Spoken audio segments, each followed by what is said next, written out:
Selamat pagi, Om Swastiastu. Assalamualaikum warahmatullahi wabarakatuh. Yang terhormat Dr. Saras selaku Kepala Puskesmas 4 Denpasar Selatan, Dr. Muji selaku Dr. PJ UKM, Dr. Kadek selaku Dr. PJ Mutu, Ibu Bidan beserta staf, Dr. Intersif, serta ibu-ibu yang terkasih. Terima kasih sudah meluangkan waktu untuk ikut bergabung dalam kegiatan diskusi kelas ibu hamil di masa pandemi COVID-19, Puskesmas 4 Denpasar Selatan. Sebelumnya, perkenalkan saya Dr. Cindy selaku moderator dalam diskusi ini. Saya akan menyampaikan beberapa peraturan, adapun peraturan dalam kegiatan ini adalah sebagai berikut. 1. Diskusi dipandu oleh moderator.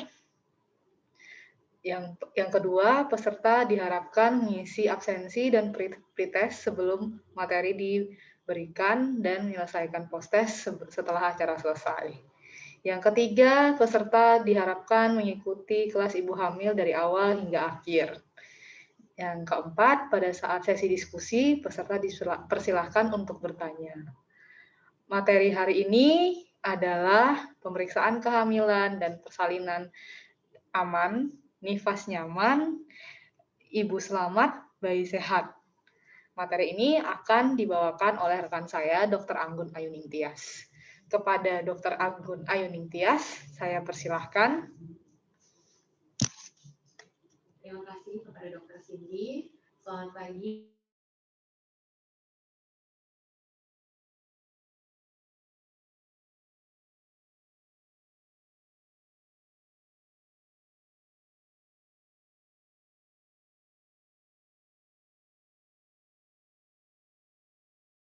Cindy, selamat pagi, Om Swastiastu. Saya Dr. Anggun. Pagi ini saya akan membahas mengenai materi yang berjudul tentang pemeriksaan kehamilan, persalinan aman, nifas aman untuk supaya ibu dan bayi dalam keadaan sehat. Nah, pertama materinya yaitu adalah pemeriksaan kehamilan. Saya akan share materinya sebentar.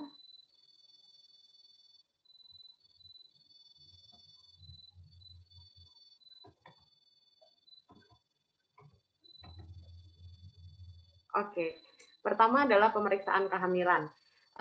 Dari dasarnya dulu, saya yakin ibu-ibu semua di sini pasti sudah mengetahui apa itu kehamilan. Nah, secara gampangnya, kehamilan itu adalah adanya janin dalam rahim perempuan. Normal atau lamanya kehamilan itu selama 240 hari atau sekitar 40 minggu atau 9 bulan 7 hari. Lamanya atau usia kehamilan ini dihitung dari hari pertama head terakhir. Jadi, saya harapkan untuk ibu-ibu semuanya mengetahui hari pertama head terakhir. Kalau bisa, jadi ibu setiap head ditulis atau ditandai hari pertamanya itu tanggal berapa. Jadi untuk menghitung usia kehamilan kita bisa menggunakan HP-HP ini. Nah, dari lamanya usia kehamilan itu kita bagi menjadi 3. Ada trimester 1, trimester 2, dan trimester 3.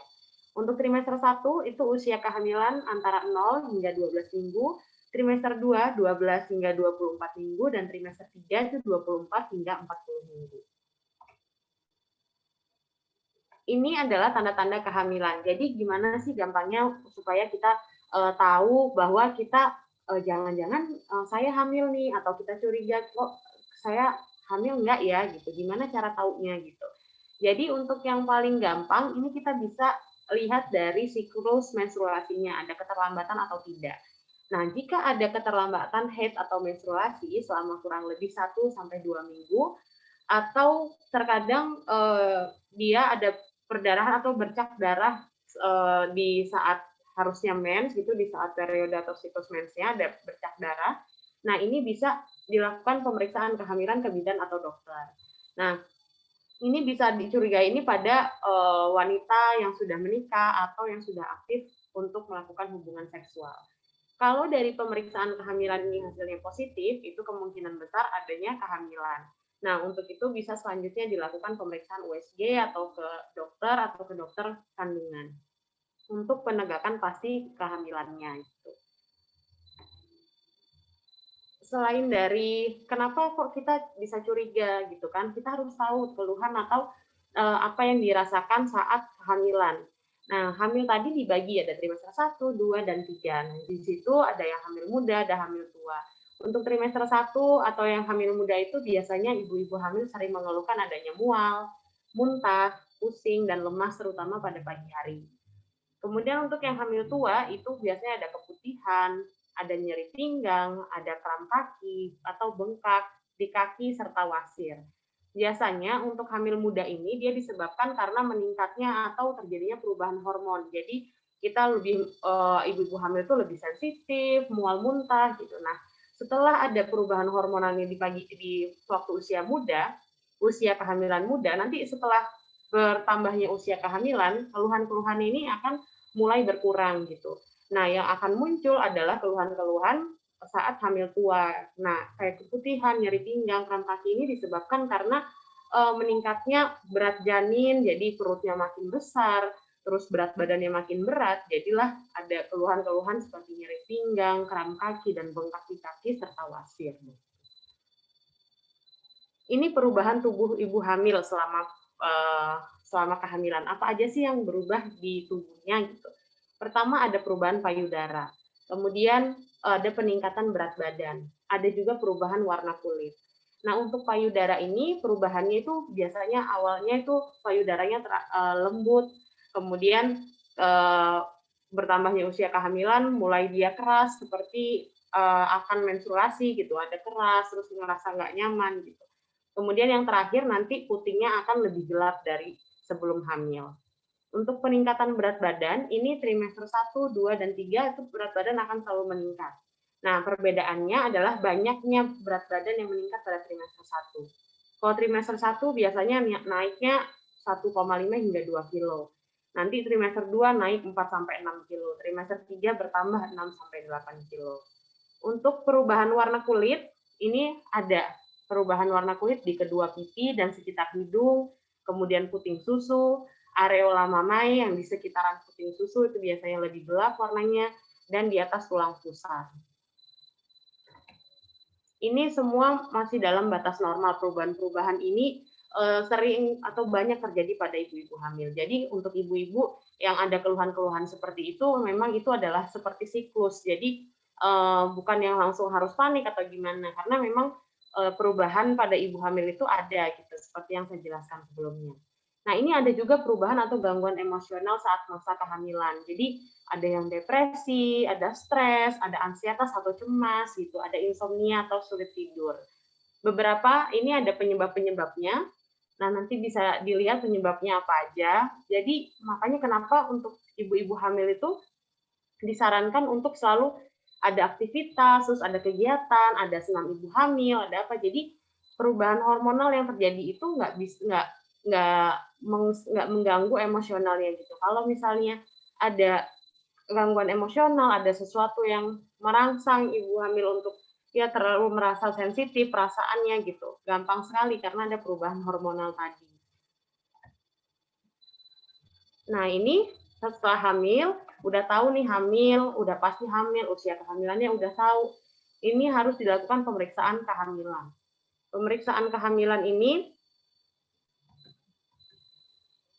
ada beberapa kunjungan. Ada kunjungan pertama, kunjungan kedua, kunjungan ketiga, dan kunjungan keempat.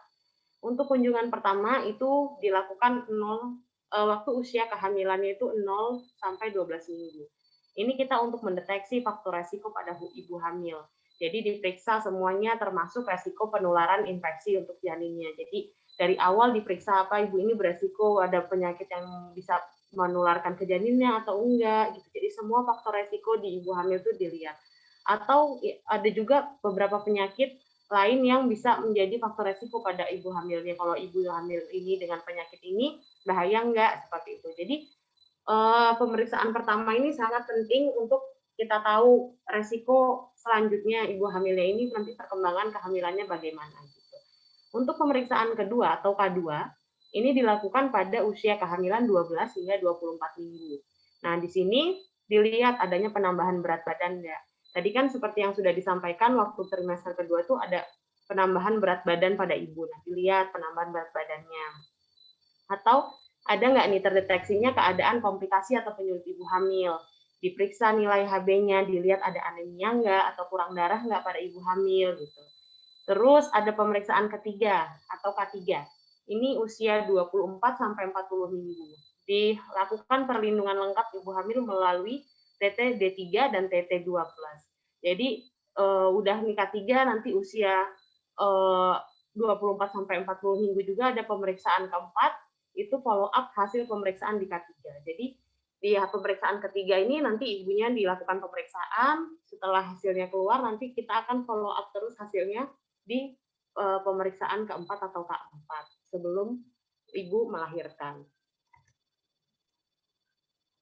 Nah, ini setiap pemeriksaan ibu hamil itu ada antenatal care namanya atau ANC itu periksa kehamilan itu apa saja yang diperiksa? Ada 10T gampangnya. Yang pertama ada timbang badan, jadi setiap ibu hamil datang tuh ditimbang berat badannya.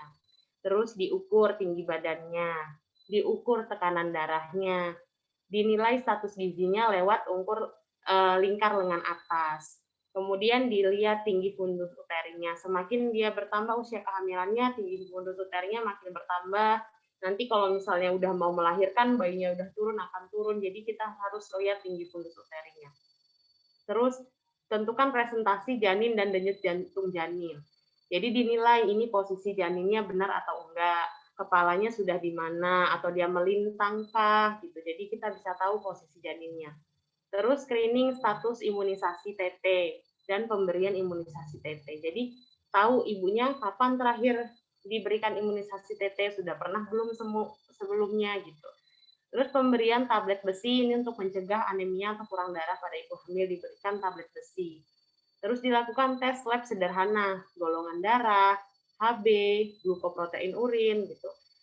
Dan yang berdasarkan indikasi untuk menilai adanya infeksi. HBsAg itu untuk hepatitis, terus sifilis, HIV, malaria, dan TBC. Kemudian yang 9 ini kalau misalnya ditemukan ada ketidaknormalan atau ditemukan kasus, diberikanlah tata laksana kasus. 10 temu wicara konseling. Nah ini nanti ada konseling, jadi semua T atau 10 T poin-poin ini tadi dilakukan saat ibu hamil melakukan pemeriksaan. Harus dilakukan semuanya untuk pemeriksaan ibu hamil yang secara berkala tadi. Ini yang selanjutnya kita masuk di persiapan persalinan. Jadi apa aja sih persiapan persalinan yang harus dilakukan? Yang pertama, ibu hamil, suami, keluarga harus mengetahui tanggal perkiraan persalinan. Jadi nanti perkiraan persalinan itu bisa dilihat dari HPHT-nya tadi, itu kapan tanggalnya, atau kalau di USG nanti bisa juga dilihat di situ. Dokter atau bidannya akan memberitahu ibu dan suami tentang perkiraan persalinan. Ini harus tahu, jadi bisa melakukan persiapan sebaik mungkin. Gitu. Atau jangan juga tanggal segini ya Bu, gitu, tapi harus ada rentang gitu. Jadi nanti 2 minggu sebelum atau sesudah tanggal yang ditetapkan itu harus sudah mulai dipersiapkan. Kemudian menentukan akan lahir di fasilitas kesehatan mana. Jadi ibu dan suami sudah berdiskusi baiknya melakukan persalinannya di mana. Ada tempat yang pasti. Jadi kalau misalnya nanti ada tanda-tanda akan melahirkan, ibu sudah tidak bingung lagi untuk mencari di mana fasilitas kesehatan yang dipilih gitu. Kemudian setiap ibu hamil dan keluarga memiliki tabulin dan mempersiapkan kendaraan transportasi ke vaskes saat melahirkan. Jadi harus sudah ada mulai dari sekarang, mulai dari kehamilan mungkin sudah melakukan adanya tabungan untuk ibu bersalin gitu, ada dana yang dipersiapkan untuk proses melahirkannya. Kemudian adanya transportasi, kalau misalnya nggak punya transportasi, bisa didiskusikan dengan keluarga atau tetangga, minta bantuannya. Nanti kalau misalnya istri saya atau misalnya saya akan melahirkan, saya boleh nggak ya pinjam keluarga atau apa. Jadi sudah tahu kalau misalnya ada sesuatu yang ada mau melahirkan, ada sesuatu yang bahaya atau apa, sudah tahu mau pinjam ke siapa, harus sudah mulai dipersiapkan. Dan mempersiapkan biaya tak terduga juga. Dan ini ada mempersiapkan peralatan bersalin dan donor darah. Sebenarnya untuk donor darah ini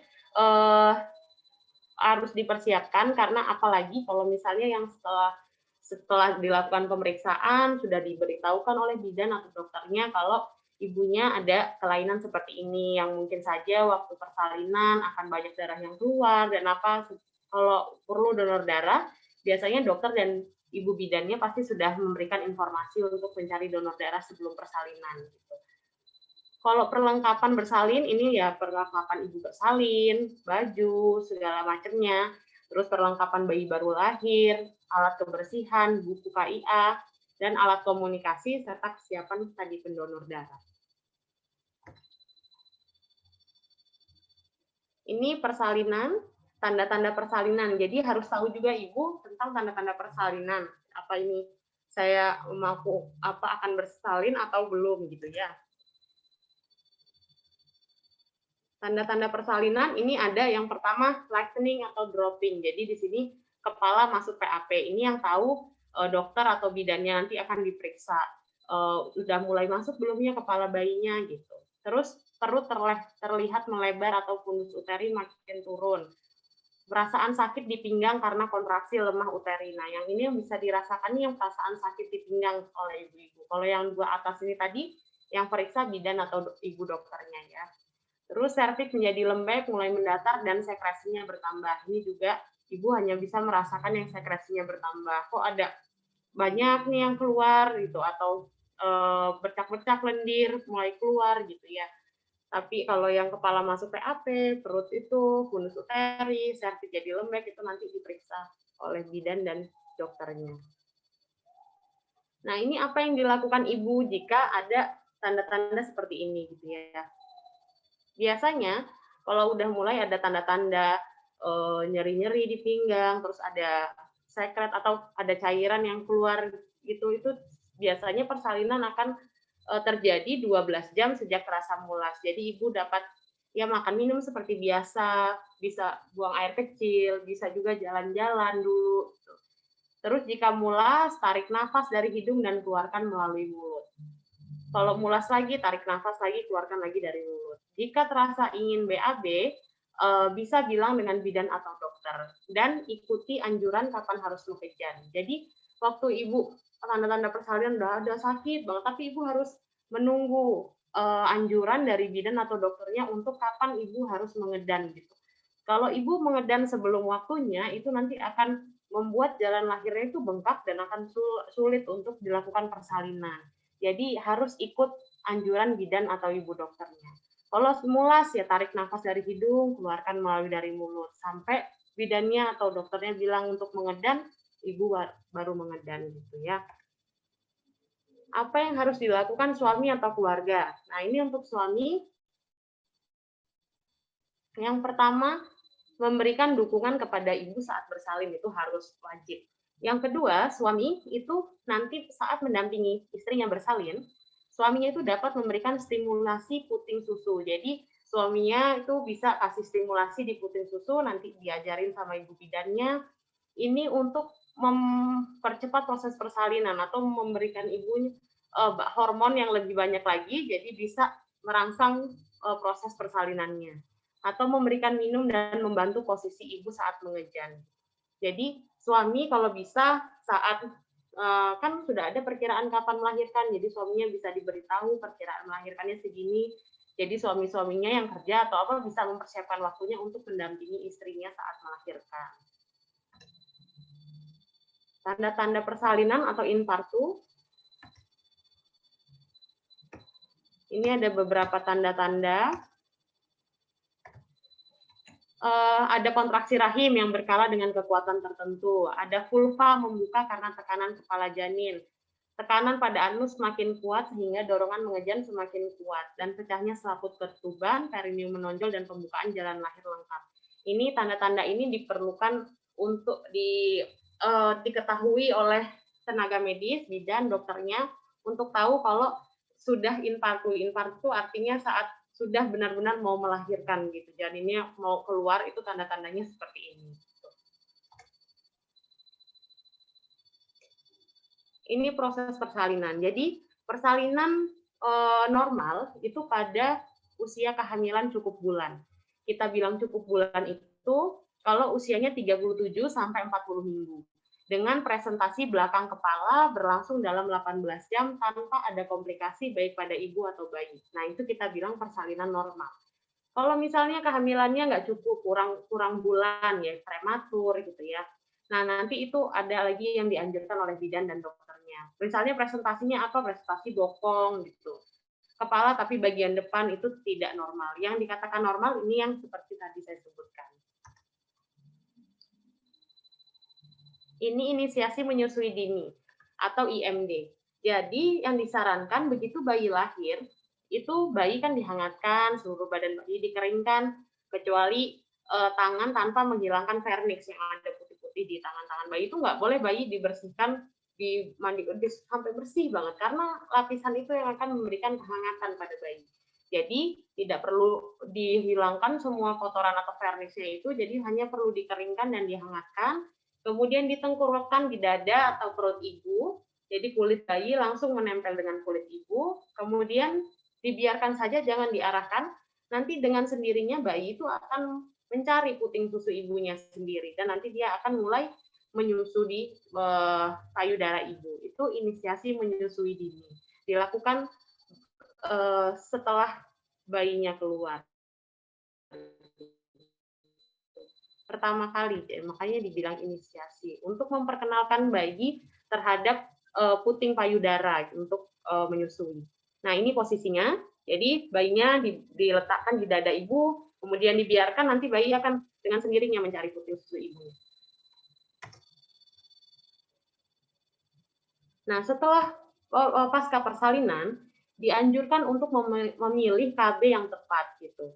Jadi KB pasca persalinan itu kontrasepsi yang digunakan ibu pada saat nifas.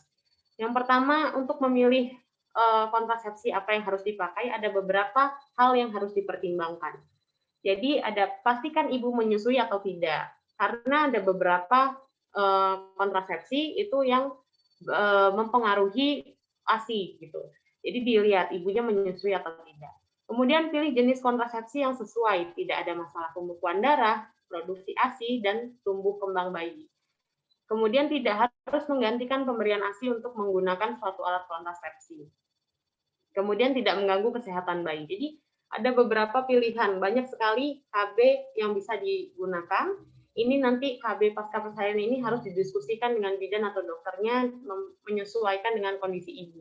Jadi KB mana yang harus dipakai saat masa nifas. Untuk pelayanan nifas, ini ada nifas 1, 2, 3. Jadi kunjungannya itu ada 1, 2, 3. Sama seperti yang kayak kunjungan waktu hamil, ada K1, 2, 3, 4.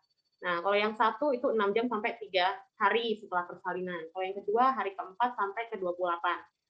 Yang ketiga, hari ke-29 sampai hari ke-42 setelah persalinan. Jadi, selama nifas itu juga harus, jadi nggak pas sudah melahirkan, oh udah nih saya selesai, nggak harus kontrol, nggak harus datang lagi ke bidan atau dokter. Karena banyak sekali masalah-masalah yang bisa terjadi pada waktu nifas. Kebanyakan ada infeksi, makanya setelah persalinan harus tetap dijaga higienitasnya, karena banyak sekali infeksi di fase nifas ini. Jadi harus selalu datang, kunjungan diperiksa aman nggak untuk ibunya, untuk bayinya juga. Nah, ini adalah hal-hal yang harus dihindari. Pertama, persalinan tidak dengan nakes. Sudah tidak diperbolehkan lagi untuk melakukan persalinan tidak dengan nakes. Jadi kalau bisa dilakukan persalinan di bidan atau di dokter gitu. Kemudian membebat perut terlalu kencang, menempelkan dedaunan atau ramuan-ramuan pada alat kemaluan. Kemudian duduk di atas bara api, membuang ASI kolostrum. ASI kolostrum ini adalah ASI yang keluar pertama kali. Biasanya katanya nggak boleh dikasih itu, jadi ASInya dibuang dulu, baru nanti yang selanjutnya boleh dikasih. Enggak. Padahal kolostrum itu yang paling banyak zat yang bisa bermanfaat untuk bayinya gitu. Membersihkan payudara dengan alkohol, betadin atau obat merah itu juga tidak boleh. Kemudian minum jamu bersalin yang tidak direkomendasikan. Nah, beberapa hal ini harus di-stop. Tidak boleh dilakukan pada ibu hamil atau ibu yang setelah bersalin ini di fase-fase nifas ini. Mitosnya ini ada boleh nggak nih kita makanan yang berkuah gitu? Katanya tidak boleh. Nanti dia luka jalan lahirnya lama sembuhnya atau apa. Nah, sebenarnya itu boleh malah karena butuh cairan yang banyak juga ibunya. Jadi makanan berkuah itu tidak masalah, itu boleh-boleh saja dikonsumsi. Kemudian mitos makanan ikan tidak boleh, katanya itu bisa lama nanti jadi lukanya basah terus atau gimana. Itu ternyata malah boleh. Ikan itu banyak sekali mengandung protein, yang protein itu nanti bisa membantu sembuhnya luka di jalan lahir. Kemudian mitos di rumah aja. Ibu yang baru melahirkan nggak boleh kemana-mana, anaknya juga harus di rumah aja dalam waktu berapa lama supaya aman, nggak kena inilah itulah gitu ya. Ternyata di rumah saja itu malah tidak boleh, karena ibu sama bayi harus mendapatkan cahaya matahari, harus mendapatkan udara bebas segar di luar rumah. Jadi malah harus keluar rumah, berjemur, mendapatkan cahaya atau sinar matahari seperti itu. Nah, saya kira sekian materi yang bisa saya sampaikan. Setelah ini mungkin kita akan bisa melanjutkannya lagi, tanya jawab. Mungkin ada ibu yang mau memberikan pertanyaan atau penjelasan yang saya berikan kurang jelas, kita bisa diskusikan di grup WhatsApp yang sudah disediakan. Untuk lebih jelasnya, mungkin Dr. Cindy bisa membantu untuk menjelaskan mekanisme diskusi di grup WhatsApp. Terima kasih Ibu atas perhatiannya. Selamat pagi.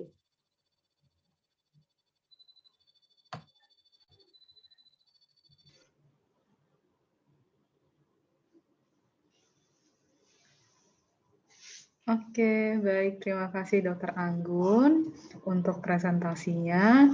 Sangat informatif sekali ya untuk kita, terutama untuk para ibu-ibu. Baik, untuk mekanismenya sendiri nanti ibu-ibu silakan menulis pertanyaan, diketik di dalam grup chat. Nanti setelah ibu-ibu memberikan beberapa pertanyaan, 1-3 pertanyaan, kemudian nanti kita akan menjawab pertanyaan tersebut. Oke. Terima kasih.